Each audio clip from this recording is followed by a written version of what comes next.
carrots, parsnips, beets, turnips, winter radishes. Those are some that should be maturing in the next couple weeks. And when you harvest these for seed, almost everything is the same as if you're harvesting them for market, except for one thing. And that's you want to be very careful about how you cut the tops of the roots. If you were harvesting them for market, you might be cutting the greens really close to the top of the roots, giving it a nice clean look on the top. You don't want to do that when you're harvesting for seed, because you might be cutting off the growing points. Welcome to episode 34 of the Seed Farmer Podcast. The podcast where I want you to harvest seed from some of the crops growing in your farm or garden, and then to plant that seed out to grow delicious vegetables and beautiful flowers. If you enjoy the Seed Farmer Podcast and find it a good resource that helps you improve your seed work and farming, please support the show at spreadsheet.farm/support podcast.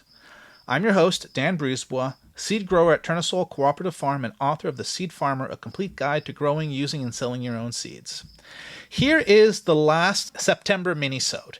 And I kind of just realized that this is going to be released on October 1st, so I don't know if technically you can call it a September minisode anymore, but let's just keep a September mindset as we're listening to this. And, you'll see also that today's crop is actually getting ready for next year's seed crop rather than harvesting the seed today. We're going to talk about roots and biennials in a second, so maybe that's appropriate. Anyway, here we are. Let's start off with what's going on in the farm, and then we'll talk about some news, and then we'll get into harvesting roots for next year's seed crop. So what's going on at Turnisol these days? There are not many seed crops left in the field. There's, some zinnias, some cosmos, a couple flowers. I'm keeping these going as long as the frost will let us. I'm recording this a week or two before this episode is being released, so it is possible those plants have died by the time that you're listening to this. I'm hoping that I can keep harvesting more zinnia seed, more cosmos seed off of these plants. At this time of year, we're trying to take advantage of whatever nice weather we have to empty out the beds, pull in stakes, any plastic that we have on the ground or landscape fabric, just trying to get it all out of the ground so that we can prep the beds going into the winter and get ahead of the season wrapping up.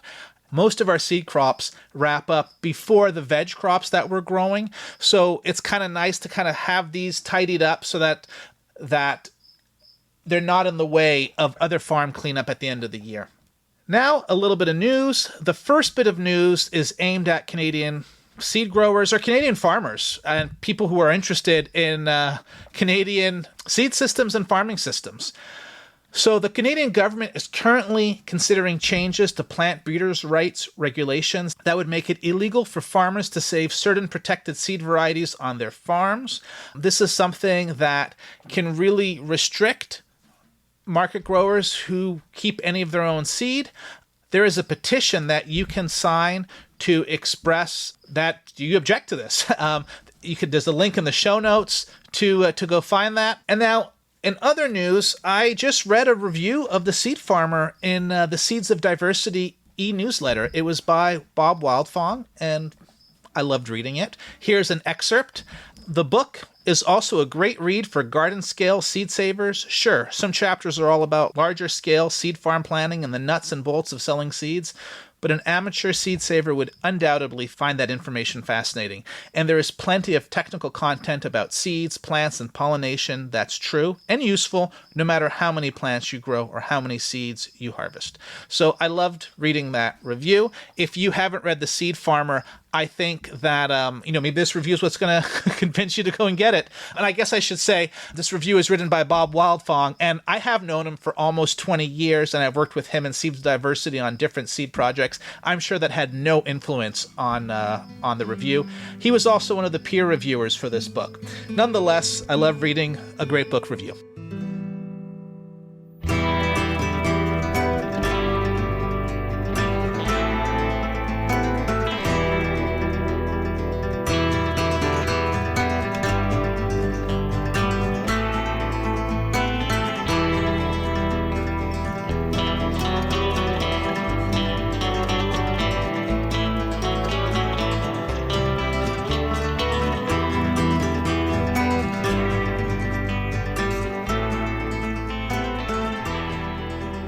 And that brings us to today's seedy minisode, and we're going to talk about biennial roots, what you can harvest now so that you can grow them to seed next year. And this is one of the opportunities I think is really interesting on a market garden as a seed opportunity. Because as market growers, at this time of year, we're harvesting, I guess, hundreds, but probably more thousands and tens of thousands and maybe hundreds of thousands of different roots, getting ready for, stockpiling them for sale in the coming months and even in the winter. And this is a time where you're looking at a lot of different roots, and you could just harvest your favorite roots at this point to then overwinter and grow out next year as a seed crop. Most likely, you've noticed some crops, like let's say radishes, winter radishes, or turnips. There's a certain amount of diversity in these crops when you sow them, or you've sown them from seed that you bought, and there's a certain amount of diversity that comes out. And if you choose the best or your favorite radishes or your favorite turnips out of a larger population, the next generation is going to be more like the ones that you chose. And so you can really have an impact on these crops, and you really have a chance now to see the ones that you want to grow out next year. So things that you might select for, there's definitely the way the root looks like. So if you're talking about a turnip or a winter radish, maybe you're aiming for it to be round, assuming it's a round winter radish, so a nice shape, you're looking for nice colors. You can also look at the leaves. Are some less diseased, some nicer looking? And then there's also kind of like the neck where the stem is attached to the root. You can look at that part too. Is it nicely defined the way that you want it to be on a root that you're going to be selling at market? These are all things that you can look at, and choosing the best roots will make for better roots the next time you grow that seed out. In an ideal world, you'd probably be looking to harvest 60, 80, 100 roots that you'd then be growing out next year. That is going to produce a fair amount of seed. You could just keep 20 roots to grow out next year. It's maybe not enough to have a great genetic diversity for the long term of maintaining a seed population, but on the short term, it's going to be fine. And it is surprising how much seed you can sometimes get out of 20 plants. But even if you do want to grow 80 or 100 plants, depending on the crops that you're talking about, it might not take that much space in your field next year. So let's say you're talking about radishes or turnips. You could grow them as tight as 3 rows per bed. I would probably go more 2 rows per bed, but you could put them in 3 rows per bed. And if you put them in a foot apart, then 100 radishes and turnips you could be packing into like 30 feet.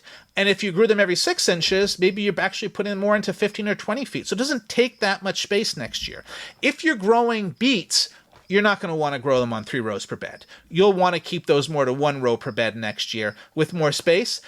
But even growing out, let's say you kept 20 beets and you grew that out next year on a 20-foot row. In the case of beets, you might wind up with 5 or 8 pounds of beet seed, which is a lot of beet seed. And for many growers, that might be enough for a couple years. And I do know that some of those red standard workhorse variety beets are fairly cheap, but there's definitely some expensive beet seed out there. And so if you manage to save 5 pounds of beet seed, that can be a fair amount of financial savings off of your seed bill the following year. Now that's thinking it's just about the numbers of what you're growing. And I guess I should say at this point, what crops am I thinking about when I'm thinking about roots that you could be harvesting? So I've already mentioned winter radishes and turnips. Those are really easy to grow.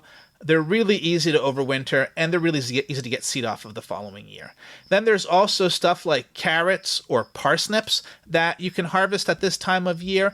Then there's also beets. So those are kind of the main ones I'm thinking about that you might be growing on your crop. I mean, if you're growing stuff like scorzonera or salsify, sure, you could keep those too. But I'm thinking about the main crops. And so that's kind of those 5 crops. And then there's also onions is another crop that you might want to harvest. I'll talk about that one a little bit separately. So carrots, parsnips, beets, turnips, winter radishes. Those are some that should be maturing at this point in the next couple weeks. And when you harvest these for seed, almost everything is the same as if you're harvesting them for market, except for one thing. And that's, you want to be very careful about how you cut the tops of the roots. If you were harvesting them for market, you might be cutting the greens really close to the top of the roots, kind of giving it a nice clean look on the top.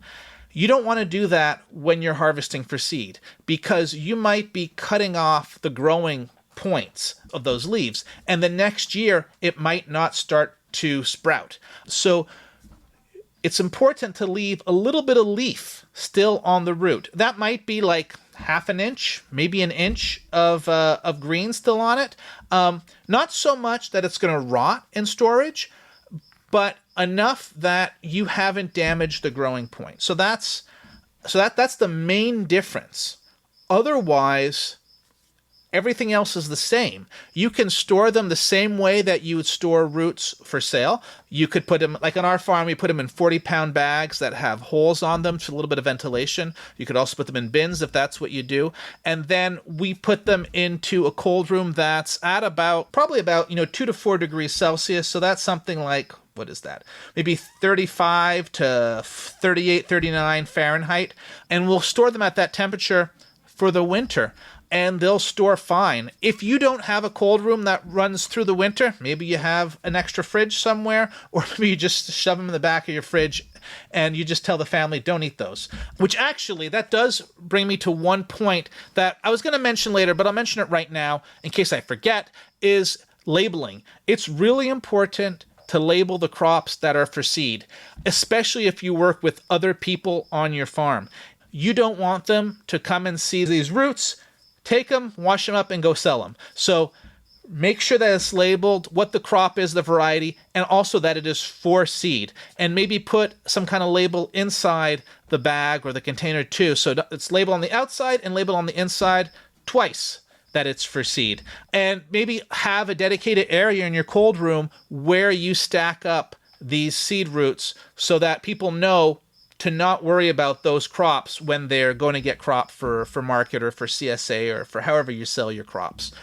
During the winter, it's good about once a month to go and look at the radishes or whatever other roots, and to go for each bag and just look to see if there's any rot spots in there. If you have one rotten root, it will spread to the rest of the roots and damage them. So if you do see a bad root in there, go in, take it out, and remove it. But checking about once a month is probably fine. And then that transition period to next year, it's going to happen depending where your climate is. So I'm going to talk a little bit based on our climate, but we have a winter that's cold, and we're not getting into the field until May 1st or later. And depending where you're listening to this, that may be just not at all the same reality. Just to say that the dates are really going to depend on where you are. In fact, if you're in a fairly warm climate, you might want to overwinter things throughout the whole winter in the ground and not put them into a cold room. And maybe you just leave those crops until next spring and you dig them up. If you're doing that, you do at one point want to dig the roots out to look at them to make sure that they are the way that you want them to look, because otherwise you might inadvertently be winding up with carrots that are splitting more, or, beets that are too long or hairy or whatever thing that you don't want those crops to look like. So even if you can overwinter outdoors, make sure you dig them up and look at them. Now, let's go back to the situation where you are overwintering things in a cold room. You want to plant those out in the spring at some point, probably as soon as you can work the soil. So as I said, on our farm, that's around May 1st in the open field. It's earlier if we're going to be growing something in a greenhouse or an unheated tunnel. And a couple weeks before we can plant in the field. We're going to take those radishes or whatever roots. I keep saying radishes because those are the crops I grow the most of. And I apologize if I'm neglecting carrots or parsnips in my word choice for all of you who love those crops or can easily grow those crops. But you want to take your roots out of storage. At this point, at the end of the winter, they'll probably start to be getting a little bit hairy with some roots that are starting to start on them, those little fine roots, and you'll probably see the growing point starting to sprout a little bit, maybe some yellow leaves that are missing a little bit of photosynthesis, but maybe not. And what you want is 2 to 3 weeks before you're going to plant in the field. Head into your nursery, take the roots out, and you can pot them up into either bins with soil, or what we do on our farm is we use 3-inch pots with soil and we pot up the individual roots into these pots.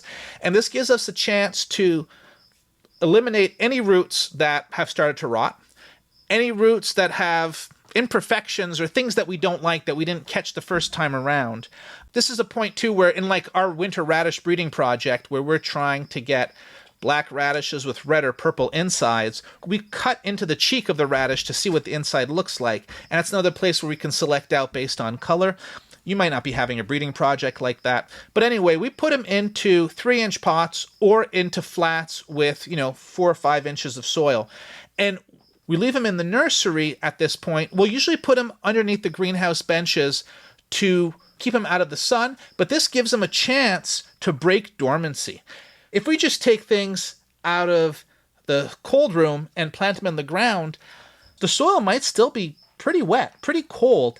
The weather might not be ideal for these plants to break dormancy. And if any of these roots are not so good, they're going to rot out there and you're losing precious growing space to bad roots. So letting them break dormancy in a nursery gives you a chance to choose the best, most vigorous roots and then plant them out a couple weeks later when you can get into the field. You want to be really, really careful that you don't keep them in the nursery too long because these plants, once they break dormancy, will start to grow really, really quickly. And you don't want to have these long, stretched out stems going into the field. That's it's a weakness. It's more susceptible to wind damage. They need more irrigation, assuming that it's not wet out there. You want them to just start to be growing out, maybe like 8 to 12 inches of green on them, not 18 inches of green on them. So let them break dormancy, and then you can plant them out. I have found the few crops, like there's certain turnips that we grow some purple top white globe turnips. I find I don't need them to break dormancy like that. They're just so vigorous and survive so well. They do fine. But most roots I will bring into the cold room and let them break dormancy. Now, the other crop I didn't talk about, or I did allude to, is onions. Onions are similar but different than these first batch of roots I mentioned. For the onion, we do everything the same to get it to an onion stage, I guess, like that round vegetable. We don't worry about leaving green tops on it. I mean, they're going to dry off. We can put them in pretty cold, again, that 2 to 4 degree cold room, but we can also let them stay a little bit warmer and they'll usually store through the winter without problem. And in the spring, if we have had them in a pretty cold room, we'll usually move them into a warmer room a couple weeks before it's time to plant them out. Onions are a crop that I don't pre-plant in a nursery before planting them into wherever we're going to plant them. We find that onion is either a bad onion or a good onion. It's very hard to mistake a bad onion for a good onion. And if you give them a couple weeks at a room temperature in just a netted bag, that should start breaking the dormancy. And then you just plant them out into your field or into your greenhouse, wherever you plant them. On our farm, we plant them in the greenhouse. So that's what you're going to be doing next year with these roots. I should talk a little about crossing at this point. What is interesting about growing these roots for seed is that in many cases, you're not going to have anything else of the same species in flower at the same time. So you don't really have to worry about crossing the next year. Now, if you decide to keep 2 carrots, yes, those two carrots will cross-pollinate. If you do have a really high Queen Anne's lace population in your area, maybe you also have to worry about that. But otherwise, any carrots that you're growing next year are going to be at the root stage. They're not going to be going to flower. Same for any turnips or any winter radishes. Now, make sure that you're careful about them crossing accidentally with spring radishes that may have bolted, but you don't have that many crossing problems coming at that point. However, these plants are predominantly cross-pollinating, so that possibility exists. And it's good to know, especially with the brassicas, good to understand what the different brassica species are, such as turnips. It's good to know the difference between turnips and rutabagas. I've been kind of just talking about turnips right now, but turnips are the ones with the white flesh. Rutabagas have that orange flesh. The white flesh turnips are Brassica rapa, which can cross with a lot of other brassicas like Mizuna and Tatsoi, Tokyo Bacana, and others. Rutabaga, the orange flesh, won't cross with those, but it will cross with red Russian kale or Siberian kale. So just check up a little bit about your species if you are growing multiple seed crops. But if you're not really growing seed crops, you probably don't have a lot of chance for accidental crossing in your garden. I guess one more thing to say about biennials is that if you do come upon some that look different than the others that you have, and you are excited or interested by them, you could harvest those roots and store them separate from the other roots that you're keeping for seed as part of the beginning of a new breeding project. That pretty much sums up what I want to say about biennial roots, and I encourage you to go out and choose some of your favorite individual roots from whatever you're harvesting in the coming week or two and put them aside in your cold room and then grow them out next year to see what they look like when they go to flower and then get some seed. Now, if you want more detail about any of these crops that we talked about today, you can order a copy of The Seed Farmer, and you'll find that this book has pictures about things, more information than I can pack into a podcast, and a lot more rabbit holes to go down in all kinds of different seed ways. I encourage you, if you're looking for more seed resources, to go pick up a copy of The Seed Farmer. And that's episode 34 of the Seed Farmer podcast. If you are enjoying this type of short episode, please let me know what other kind of topics you'd love to hear about.